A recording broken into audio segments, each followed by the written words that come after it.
जय शिवराय. नमस्कार शेतकरी बांधवांनो, आपण पाहणार आहोत बांगलादेश बॉर्डरवर काय काय माल गाड्यांचा पोहोचलेला आहे, जो बांगलादेशमध्ये निर्यात होणार आहे.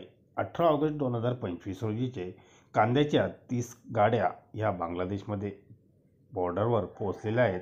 तर गिंगर 10 गाडी, ग्रीन चिली 13 गाडी, ड्राय चिली 15 गाडी, टर्मरिक 11 गाडी अशी आवक आज बांगलादेश बॉर्डरवर पोहोचलेली आहे. कांद्याची आवक ही कालपेक्षा तिपटीने वाढलेली आहे. धन्यवाद. व्हिडिओ आवडला शेअर लाईक नक्कीच करा. चॅनलला सबस्क्राईब करा. बेल आयकॉनला क्लिक करा.